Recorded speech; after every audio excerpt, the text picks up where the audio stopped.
So আমি এখন already late হয়ে গেছি, আমাকে স্নেহময়কে নিতে যেতে হবে। আমাদের কিছু কমন যে কোয়েশ্চেন যেগুলো আছে সেগুলোকেও আমরা আনসার করার চেষ্টা করবো। সো প্রথমে আমরা প্রোজটা নিয়ে কথা বলতে চাই। ফার্স্ট অফ অল ভাইব্রেশন, ইঞ্জিনটা কি ভাইব্রেট করে?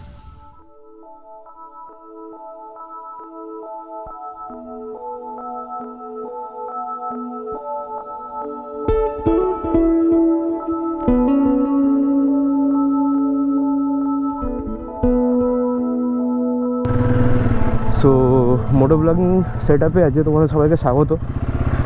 আজকে হচ্ছে একটা অন্য রকমের আমরা ভিডিও শ্যুট করতে চলেছি। সেটা কোনো ট্র্যাভেল রিলেটেড ভিডিও নয়, কিংবা কোনো টেক রিলেটেড ভিডিও নয়। তো আজকের ভিডিওটা হচ্ছে একদমই একটা অন্যরকম ভিডিও। সো সেটা কি তোমরা খুব শিগগিরই জানতে পেরে যাবে। সো আমি এখন অলরেডি লেট হয়ে গেছি, আমাকে স্নেহময়কে নিতে যেতে হবে ইএসআইয়ের সামনে। তো চলো।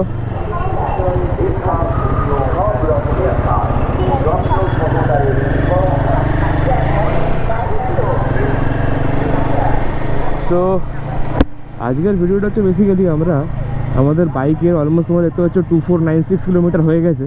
তো মোটামুটি আমার 2500 কিলোমিটার গাড়িটা চালানো হয়ে গেল। তো আজকের ভিডিওটায় আমরা আমাদের বাইকের একটা ছোটো মতো রিভিউ করবো আফটার 2500 কিলোমিটার্স। যে গাড়িটার কী কী প্রবলেমস আছে, কিংবা কী কী তোমার প্রোজ আছে, তোমাদের কিছু কমন যে কোয়েশ্চেন যেগুলো আছে সেগুলোকেও আমরা আনসার করার চেষ্টা করবো। তোমরা আজকের ভিডিওটাতে বেসিক্যালি এই সবই থাকবে। আর আজকের ভিডিওটা তোমরা সবাই যদি ফলো করো, আমি সবাইকে রিকোয়েস্ট করবো তো শেষ অবধি ভিডিওটা দেখার।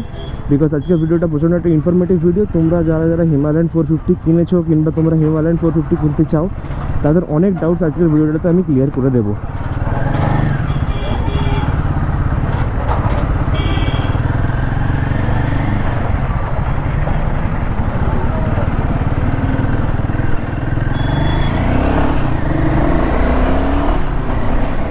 তো আমি অলমোস্ট এসে গেছি এসআইয়ের কাছে, আর একটুখানি গেলেই এসে গেছে।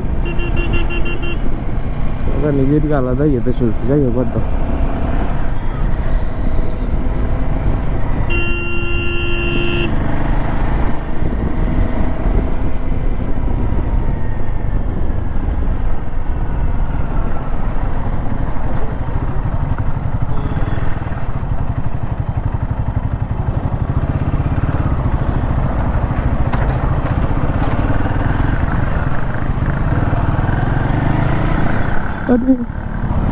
একবার এদিক একবার ওদিক, একবার এদিক একবার ওদিক, কী যে করবে এদের নিজেরই ঠিক ঠিকানা নেই।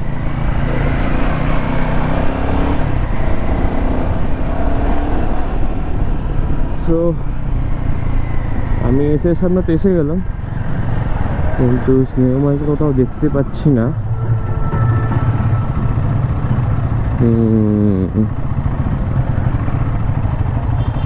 সেইটা হচ্ছে আমাদের ইএসআই হসপিটাল। আর স্নেহময়ের এখানেরই কোথাও থাকার কথা। কল করতে হবে।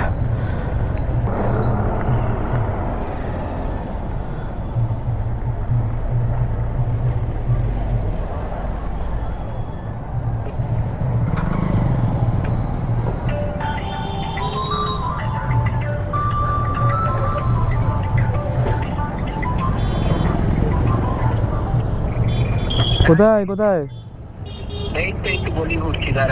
আমি রেমন্ডের সামনে দাঁড়িয়ে আছি। ঠিক আছে, ওকে। সো স্নেহময় আসছে, এখনো এসে পৌঁছায়নি। A few minutes later.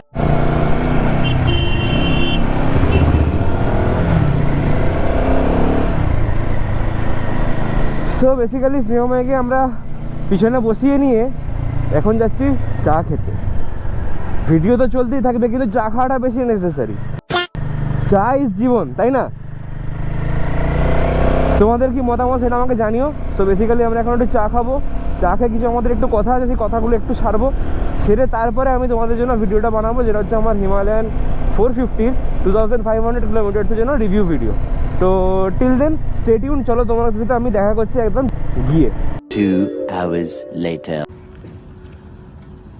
So basically এখন আমরা রিভিউ ভিডিওটা বানাচ্ছি।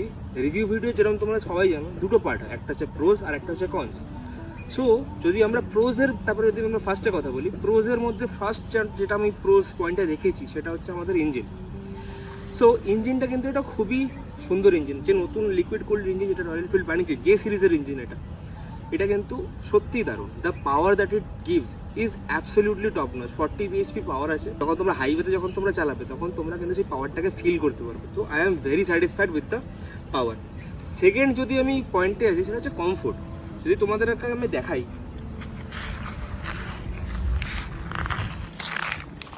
তাহলে আমাদের যে রাইডিং পশ্চার যেটা আসছে সেটা আমি একদম স্ট্রেট আপরাইট বসছি, রাইট। আমি যদি পাটাকে তুলেও দিই, that is the riding posture.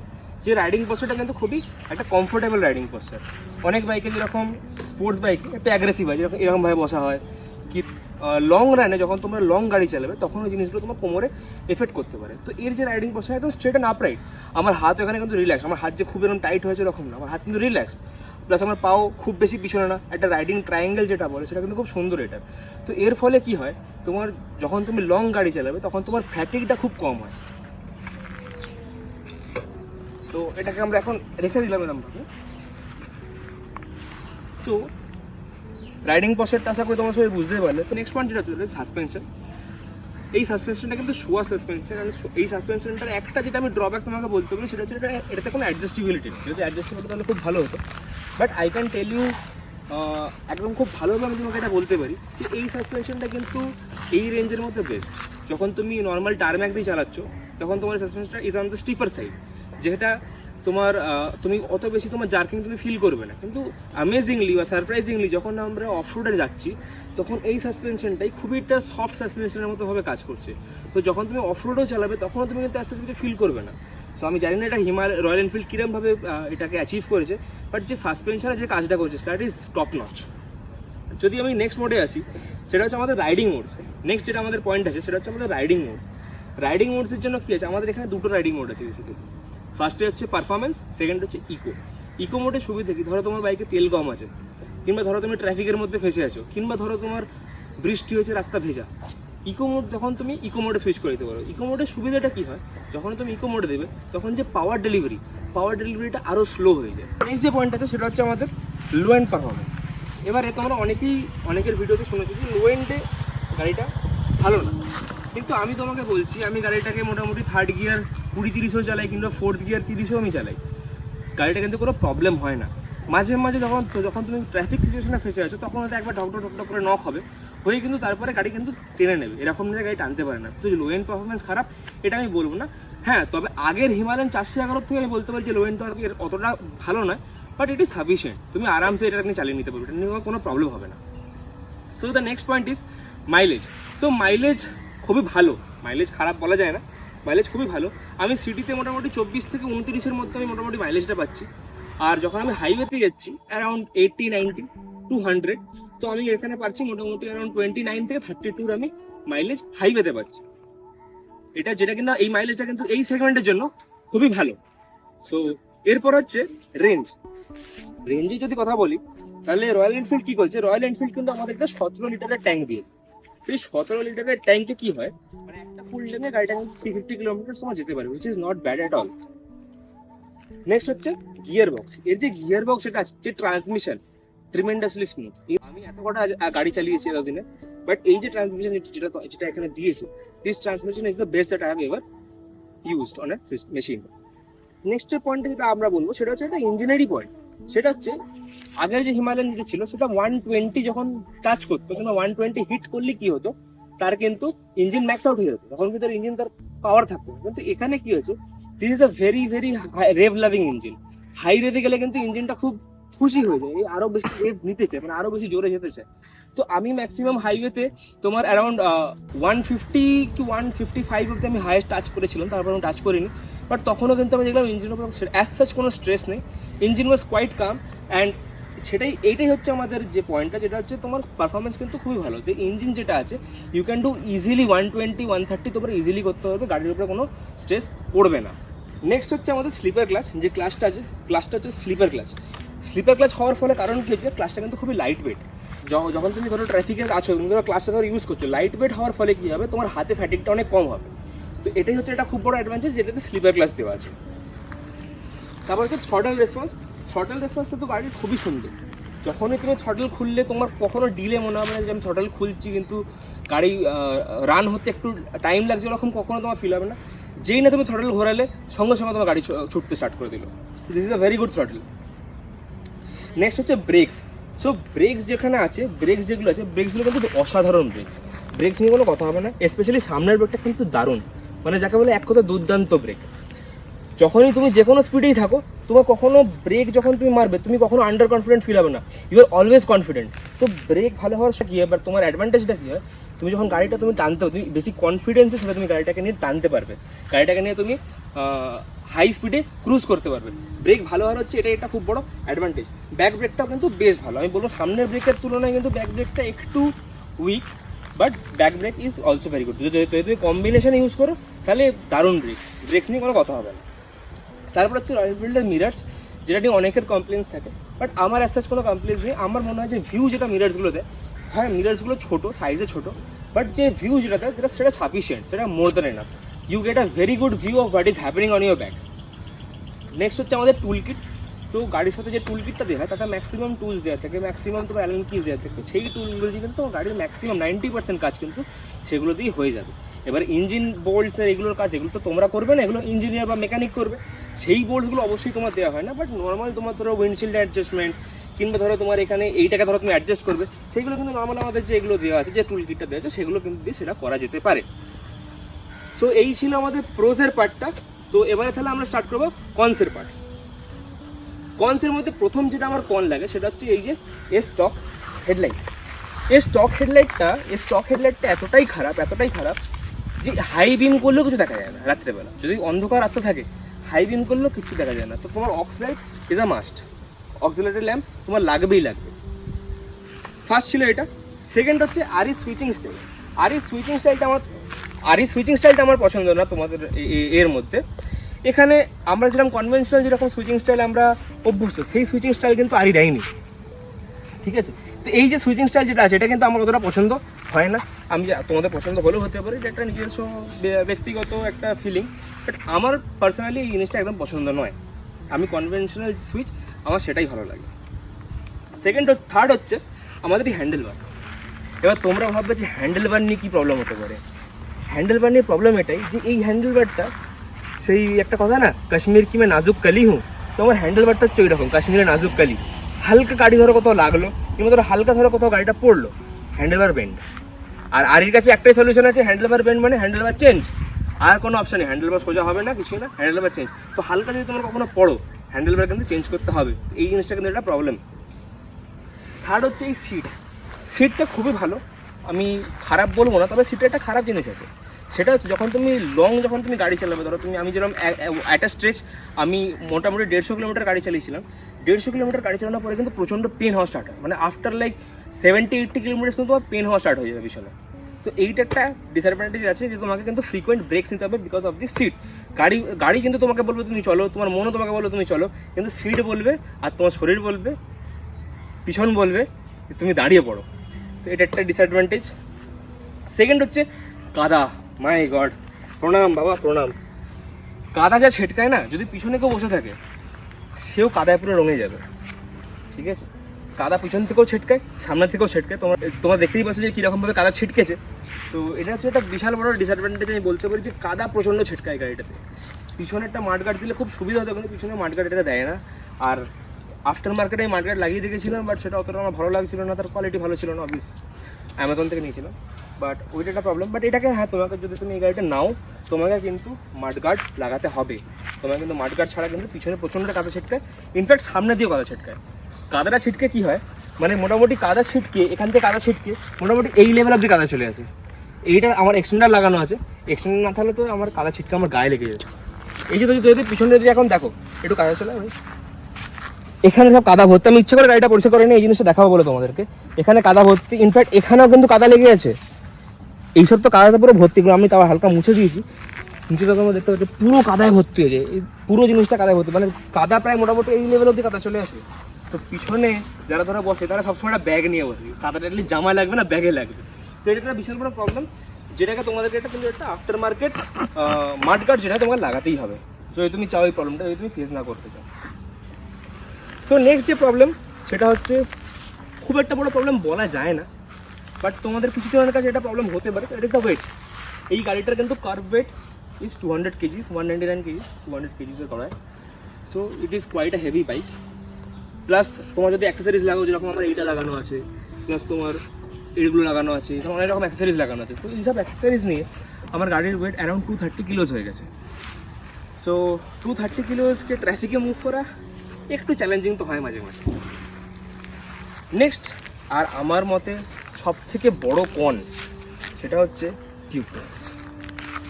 যদি টায়ার যদি তোমার কখনো পাংচার হয়, অবস্থা খারাপ হয়ে যাবে। সবাই টায়ার খুলতে পারে না, এই চাকা খোলা একটা বিশাল বড় ব্যাপার, সবাই খুলতে পারে না। খুব কম লোকই আমি দেখেছি যারা এই টায়ার খুলতে পেরেছে। আমি অনেকের কাছেই গেছিলাম। আমি একটা জিনিস কন্টেক্সট তোমাদের দিয়ে দিই, আমার গাড়িটা 1.5 মাস হলো। 1.5 মাসের মধ্যে কিন্তু আমি প্রায় 4 বার আমার পাংচার হয়ে গেছে গাড়ি, পিছনের চাকাটা 4 বার পাংচার হয়ে গেছে। তার মধ্যে একবার তোমার টিউবও চেঞ্জ হয়েছে। তো এই পাংচারের প্রবলেমটা কিন্তু খুবই একটা বাজে জিনিস। এখন যদিও ক্রস স্পোক রিমস তোমার চলে এসেছে, তোমার এই রিসেন্টলি 2-3 দিন আগে তোমার ক্রস স্পোক রিমস লঞ্চ হয়ে গেছে। সেটা তো তোমার যারা নতুন গাড়ি নেবে তাদের অ্যাজ অ্যান অ্যাক্সেসারি 11,000 করে পড়ছে, আর আমাদের যাদের এক্সিস্টিং হিমালয়ান ওনার্স তাদের জন্য ওটা 12,000 সামথিং করে পড়ছে। সো ওটা আমি লাগাবো অবশ্যই, ওটা রিভিউ তোমাদেরকে আমি অবশ্যই দেবো। বাট অ্যাজ অফ নাও এই যে টিউবটা, that is very painful for any rider. তোমার যদি এখন ধরো তুমি কোনো হাইওয়েতে যাচ্ছ, সেখানে যদি তোমার পাংচার হয়ে যায়, তুমি চাকা খুলতে পারবে না, আর চাকা খুলে তুমি পাংচার রিপেয়ার করতে পারবে না। সেটা একটা বিশাল বড় প্রবলেম। চলো, অনেক কথা হয়ে গেল টিউবের উপরে। তো নেক্সট হচ্ছে আমরা নেক্সট পয়েন্টের দিকে এগোই। আমাদের নেক্সট পয়েন্ট হচ্ছে উইন্ড প্রোটেকশন। তোমরা দেখতে পাচ্ছ যে আমি কিন্তু এক্সটেন্ডেড উইন্ডশিল্ড লাগিয়েছি। এইটাকে তোমরা ভুলে যাও এখন অবধি, এইটা ধরো আমরা লাগাইনি, জাস্ট এক্সটেন্ডেড উইন্ডশিল্ড। এই এক্সটেন্ডেড উইন্ডশিল্ড লাগানো সত্ত্বেও কিন্তু আমাদের গায়ে প্রচণ্ডভাবে একটা উইন্ড ব্লাস্ট আসে আফটার 80s, আফটার 90s। যে উইন্ড ব্লাস্টের জন্য মানে তোমার মাথাটা রিলটা এরকম হবে। ছোটো উইন্ডশিল্ড তো ছেড়েই দেওয়ার কথাই আমি বলছি না, বড় উইন্ডশিল্ডও কিন্তু উইন্ড প্রোটেকশন অতটা কিন্তু ভালো না। তো এটা তোমাকে দেখতে হবে। যদি তোমার হাইওয়েতে যদি তোমার ট্যুরিং যদি করো, যেটা আমি অবশ্যই বলবো ট্যুরিং করার জন্যই গাড়িটা তৈরি, তোমরা যারা নিচ্ছ তারা নিশ্চয়ই ট্যুরিং করার জন্যই গাড়িটা নিচ্ছ, তো তোমাদের কিন্তু এরকম একটা এক্সটেন্ডারে কিন্তু তোমাদেরকে ইনভেস্ট করতে হবে। নেক্সট হচ্ছে তোমার পার্টস অ্যাভেলেবিলিটি। যেহেতু এটা নতুন বাইক, এর পার্টস অ্যাভেলেবিলিটি কিন্তু খুব একটা বেশি সেরকম ভালো না। এর পার্টস কিন্তু মানে পাবে, বাট তোমাকে টাইম দিতে হবে। মানে মোটামুটি ধরো 1 উইক কি 2 উইকস তোমাকে এরকম এতটা টাইম দিতে হবে এই পার্টস পাওয়ার জন্য।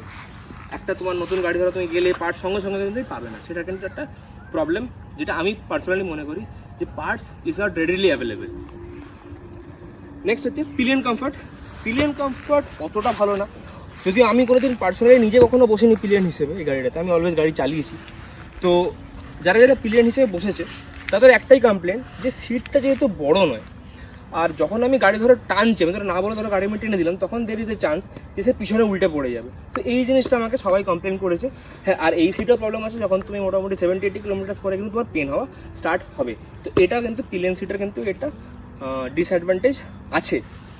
নেক্সট হচ্ছে রাইড বাই ওয়্যার দিয়েছে, আমাদের Royal Enfield ride by wire দিয়েছে। 450cc গাড়ি, এবিএস আছে, সুইচেবল এবিএস আছে, very good. But traction control দেওয়াটা উচিত ছিল, যে ট্র্যাকশন কন্ট্রোল ফিচারটা কিন্তু গাড়িটাতে নেই। এই জিনিসটা একটা মেজর মিসিং আমার মতে। ট্র্যাকশন কন্ট্রোল কিন্তু কোম্পানি চাইলেই দিতে পারত। নেক্সট হচ্ছে এই যে আমাদের চার্জার যেটা আছে, এইটা হচ্ছে আমাদের এটা খুবই একটা কী বলবো, খুবই একটা স্লো চার্জার। এখনকার দিনে 2024-এ দাঁড়িয়ে যদি কেউ স্লো চার্জার যদি কেউ দেখায়, কিন্তু যদি আমি চার্জারটা খুলি, যদি তোমায় দেখাই, this is the charger, type C charger. এটা কিন্তু খুবই একটা স্লো চার্জার। এটা হচ্ছে 5 ভোল্ট 2 অ্যাম্পিয়ার, মানে 10 ওয়াটের চার্জার। এটা 2024-এ দাঁড়িয়ে 10 ওয়াটের চার্জিং, কেমন? আইফোন অব্দি 20 ওয়াট দিচ্ছে, এখানে 10 ওয়াটস, খুবই প্রবলেমেটিক। এটা চার্জ প্রচণ্ড স্লো চার্জ হয়। তো এটা হচ্ছে একটা হিউজ প্রবলেম, যেটা আমার মতে আমি ফেস করি। সো এবারে হচ্ছে কিছু কমনলি আস্কড কোয়েশ্চেন্সের কথা আমরা বলি।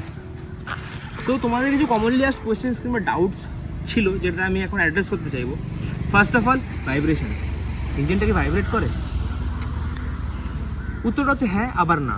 আমি বলবো না যে খুব ভাইব্রেশনস আছে, বাট এটা কিন্তু একটা বাজি ইঞ্জিনে কিন্তু বেশ বাজ আছে, মানে হালকা তুমি ভাইবস কিন্তু পাবে ইঞ্জিনটা থেকে। যখন তুমি হাই রেভসে যাবে তখন ইঞ্জিনটা কম্পারেটিভলি অনেক স্মুথ হয়ে যায়, কিন্তু লোয়ার রেভসে কিন্তু তুমি ভাইবস কিন্তু পাবে, মানে বাজ কিন্তু তোমার করবে। ফুট পেক্সে, হ্যান্ডেল বারে মাঝে মাঝে তোমার ভাইব্রেশনস কিন্তু ফিল করা যায়। সেকেন্ড অফ অল, হিট অবশ্যই এই গাড়িটা হিট হয়, 450cc প্রচণ্ড হিট হয়। হিটটা হচ্ছে পুরো ডান দিকে তোমার, পুরো ডান, তোমার যে ডান পা আছে পুরো এই সেকশনটা তোমার হিট হবে, হিটটা তোমার ফিল হবে। কিন্তু যখন তুমি গাড়ি যখন তোমার রানিং আছে তখন কিন্তু তোমার হিটটা ফিল হবে না। তোমার হিটটা ফিল তখনই হবে যখন তুমি ধরো দাঁড়িয়ে আছো ট্রাফিকে, কিংবা ধরো সিগনালে ধরো তুমি দাঁড়িয়ে আছো, তখন তুমি হিটটা ফিল করতে পারবে। অ্যান্ড আমার মতে 450cc তুলনায় যে হিটটা হচ্ছে সেটা খুবই মিনিমাল। সেটাকে আমি বলবো না খুব বেশি হিট হচ্ছে, বাট ইয়েস হিট হচ্ছে। হ্যাঁ, এবার যদি তোমরা 150-160cc গাড়ি থেকে যদি তুমি এই গাড়িতে আপগ্রেড করো তখন তোমার কিছুদিন ধরে হিটটা লাগবে, তারপর you will get use to it. Next তোমাদের কোশ্চেন হচ্ছে গাড়িটা কি হাই স্পিডে স্টেবল? আমি বলবো ইয়েস, গাড়িটা কিন্তু হাই স্পিডে স্টেবল। একটা তোমার প্রবলেম আছে, যেটা তোমার উইন্ড প্রোটেকশন, এটা বললাম নেই। যেহেতু উইন্ড ব্লাস্ট খুব বেশি লাগে তো তোমার মনে হবে যে গাড়িটা স্টেবল না, কিন্তু গাড়ি কিন্তু স্টেবল। আমি কিন্তু এটা 155 অব্দি চালিয়ে আমি তোমাকে বলছি, প্লাস 2500 কিলোমিটার কিন্তু আমার গাড়িটা চলে গেছে। তো এই এক্সপিরিয়েন্সে আমি তোমাকে বলতে পারি যে গাড়িটা কিন্তু প্রচণ্ড স্টেবল, স্টেবিলিটি নিয়ে এর কোনো ইস্যু নেই। ফোর্থ পয়েন্ট হচ্ছে গাড়িটা নিয়ে কি আমরা কমিউট করতে পারি? তো এর একটা সিম্পল আমি আনসার দেবো, ডিসিশনটা তোমরা নেবে। আমি লাস্ট 1.5 মাস ধরে আমি এই গাড়িটা নিয়ে কমিউট করছি, অফিস যাচ্ছি, অফিস থেকে বাড়িতে আসছি। আমার অফিস কিন্তু বাড়ির থেকে প্রায় 30 কিলোমিটার দূরে। তো আপ ডাউনে 60 কিলোমিটার আমি কিন্তু সিটি ট্রাফিকের মধ্যে দিয়ে এটাকে নিয়ে কমিউট করি। আনসারটা কি তোমরা বুঝে নাও। আর লাস্ট যে আমাদের কোশ্চেন সেটা হচ্ছে সিট হাইট। সিট হাইটটা আমি বলবো ইস্যু হতে পারে, যেরকম আমার 825 করা আছে, আমি হচ্ছে 5'10". যদি তোমাকে আমি দেখাই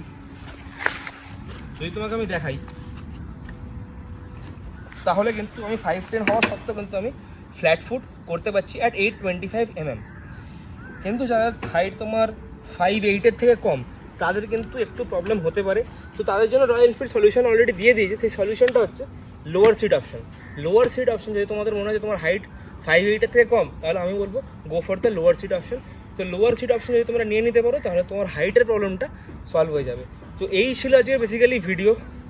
সবাই জানিও কেমন হলো। এটা হচ্ছে আমি আমার এক্সপিরিয়েন্স শেয়ার করলাম তোমাদের সাথে গাড়িটা নিয়ে। সো যদি তোমরা সবাই জানো কী করতে হবে, যদি তোমরা চ্যানেলে নতুন হও তাহলে সাবস্ক্রাইব করতে হবে, যদি ভিডিওটা ভালো লেগে থাকে তাহলে একটা লাইক করতে হবে, আর অবশ্যই কমেন্ট করে বলতে হবে যে ভিডিওটা কেমন হয়েছে। যদি কোনো কোয়েশ্চেন কিংবা সাজেশন থাকে সেটাও তুমি কমেন্টে করতে পারো। আমি কিন্তু সবার কমেন্ট পড়ি আর সবার কমেন্টে কিন্তু আমি রিপ্লাই দিই। চলো, with that set, this is the ভং ভ্রমণকারী signing off. See you guys in a next one.